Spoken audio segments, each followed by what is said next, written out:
A crazy amount of emotions ran through TJ Oshie's mind as he watched footage of what would be American hockey player Adam Johnson's final moments on the ice.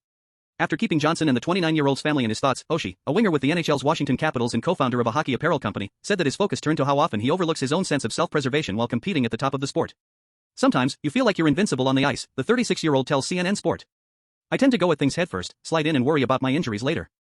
Days after Johnson's death, which was described by his team as a freak accident, Oshie opted to wear an undershirt his company developed with a built-in protective guard around his neck for the Capitals game against the New York Islanders on November 2nd. People lay flowers and messages in tribute to Nottingham Panthers ice hockey player Adam Johnson outside the Motorpoint Arena in Nottingham, the home of the Panthers. Mr. Johnson died after an accident during a Challenge Cup match with Sheffield Steelers on Saturday night. Picture date, Monday, October 30th, 2023. Photo by Jacob King/PA Images via Getty Images.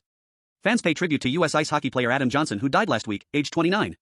His decision came at a time when there is much discussion within the hockey community about neck guards, particularly given the circumstances around Johnson's death in the UK. A Sheffield coroner's report found that the Nottingham Panthers player sustained an incised wound to the neck caused by the skate of another player and later died in hospital as a result of the injury. The Panthers had been playing the Sheffield Steelers on October 28 when Johnson was involved in a collision with an opposition player. Spectators were asked to leave the Utilita Arena in Sheffield and the match was immediately suspended. I thought about my kids, Oshie says about wearing a neck guard as he reflects on Johnson's death. I'm getting towards the end of my career, and I just wanted to take that extra step to protect myself and protect their dad's future. Several of his Capitals teammates have also been wearing cut-resistant neck guards in recent weeks, Oshie says, while some organizations have moved to mandate neck protection. The English Ice Hockey Association has announced that all players must wear neck guards from the start of next year, and the Pittsburgh Penguins, Johnson's former NHL team, are mandating neck guards for their minor league players, coach Mike Sullivan has said. New York, March 25. Adam Johnson, number 47 of the Pittsburgh Penguins, skates against the New York Rangers at Madison Square Garden on March 25, 2019 in New York City. The Penguins defeated the Rangers 5-2.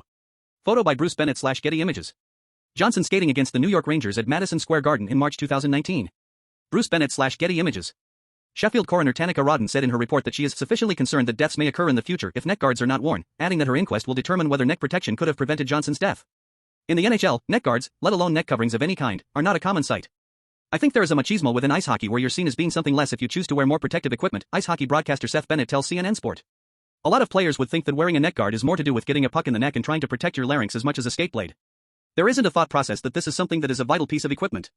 In the UK, where he also coaches youth ice hockey, Bennett says that he has seen senior players wear neck guards only when it satisfies an insurance requirement. He also believes that the sport and its players should do more to prioritize safety on the ice. It's horrific that somebody died, says Bennett. It would be even worse if the sport stood with its fingers in its ears and its eyes closed. Neck guard demand grows. Currently, the International Ice Hockey Federation only mandates neck guards for junior players and recommends that all other players wear them on the ice, but it's down to individual leagues and governing bodies to decide whether to make them compulsory in the games they oversee. NHL Commissioner Gary Bettman told reporters earlier this month that introducing neck guards either through a mandate or on a phased-in basis is something that the league will discuss with the Players Association. He added that players have the right to make some decisions themselves. USA Hockey, meanwhile, recommends that all players wear a guard which covers as much of the neck area as possible, noting that this sort of protection does not eliminate the risk of a laceration. I will say that hockey players are stubborn historically, and a lot of guys probably won't try it or won't wear it, says 2018 Stanley Cup champion Oshie. But I think you will see a lot more guys at least giving it a go on a practice or trying it on off the ice. Washington, D.C., November 4, TJ Oshie, number 77 of the Washington Capitals, wears a neck guard as he skates before playing against the Columbus Blue Jackets at Capital One Arena on November 4, 2023 in Washington, D.C. Photo by Patrick Smith/Getty Images. TJ Oshie wears a neck guard prior to the Washington Capitals game against the Columbus Blue Jackets. Patrick Smith/Getty Images. Oshie, whose NHL career has so far spanned 16 seasons and nearly 1,000 games, founded his own hockey apparel company, Warroad, in 2018, and he has recently been sporting the brand's neck guard at practices and during games. Warroad's neck guards are fitted with Kevlar and steel components, ensuring that they have enough stiffness to stay upright and offer effective coverage around the neck. There has been huge demand for the company's neck and wrist guards in recent weeks as professional and amateur players alike seek out more protective gear, according to Jason Olden, a Warroad co-founder. We built about 2,800 units, Olden tells CNN Sport. In about a 12-hour period, we've moved through all of our inventory of the neck and wrist product. He added, ultimately, it's a bit of a frenzy from a supply chain standpoint because, now, we want to get as many players protected as quickly as we can, and we're going to have constant rolling production for the foreseeable future. Other brands have also restated their commitment to player safety after Johnson's death. This is life-saving technology, Mary Kay Messier, VP of Global Marketing for Bauer Hockey, tells CNN Sport. And there are products in the market that work and we're seeing them being adopted now. I think we need to continue to develop products, and continue to make them more comfortable to ensure player adoption. Bauer Hockey has also seen the demand for neck guards grow in the wake of Johnson's death. What we have seen is a huge demand from retailers ramping up for consumer demand, says Messier. We have taken every channel that we can to ensure the availability, including air freighting product over to meet the demand and ramping up production. An evolving stance of safety. The infrequency with which neck laceration injuries occur in hockey, alongside feeling that guards are ineffective or uncomfortable, are some of the reasons that players aren't consistently wearing protection around the throat. Despite being a rare occurrence in hockey, there is a history of serious neck cut injuries happening in the sport. Last year, high school hockey player Teddy Balkine died after another player's skate cut his neck, while Florida Panthers forward Richard Zednick needed emergency surgery after sustaining a neck slash against the Buffalo Sabres in 2008.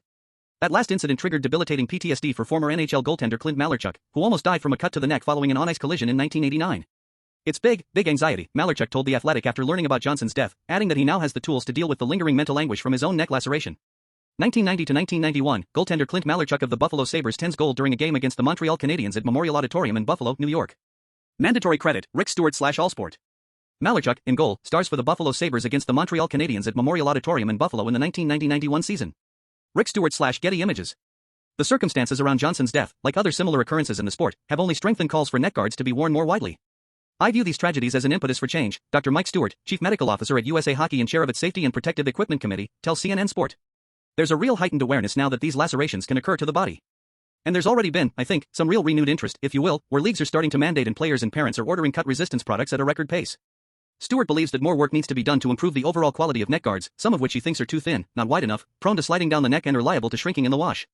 Pittsburgh, Pennsylvania, March 29. Pittsburgh Penguins left wing Adam Johnson, 47, skates during the third period in the NHL game between the Pittsburgh Penguins and the Nashville Predators on March 29, 2019, at PPG Paints Arena in Pittsburgh, Pennsylvania. Photo by Janine Leach/Icon Sportswire via Getty Images. Police investigating death of U.S. ice hockey player Adam Johnson who died in freak accident. The protective device should literally go from the ear down to the collarbone because it needs to protect the area underneath the angle of the mandible, the lower jaw, and the area right above the collarbone where there's also neurovascular structures, he says. One way to make neck guards and other protective equipment more widely worn would be to introduce mandates for players of a certain age, which is similar to how helmets became compulsory in the NHL. At the time, a mandate was introduced for players who signed professional contracts after June 1, 1979, to wear a helmet, taking the element of choice away from the players. I have experienced player reluctance to wear protective equipment with everything we've tried to do in the area of safety, says Stewart, and that has to do even with facial protection and with other types of protective equipment. There is still freedom of choice in the National Hockey League and there are players that warm up before games without helmets. There used to be players who wear no facial protection and there are current players who wear visors totally ineffectively. However, Stewart says that he remains very optimistic that, with education, player attitudes towards safety can evolve over time and protective equipment like neck guards can become more widely worn. Oshie says that those shifts in attitude towards safety are ongoing. We are hesitant to maybe get away from the old ways a little bit more, says Oshie, and I don't know if that's because we watched the guys before us, we looked up to the players who were veterans when we came in as rookies. But it does look like, especially as the kids are growing up and the game gets younger and younger, that they are willing to adapt a little bit more than maybe the generations before them.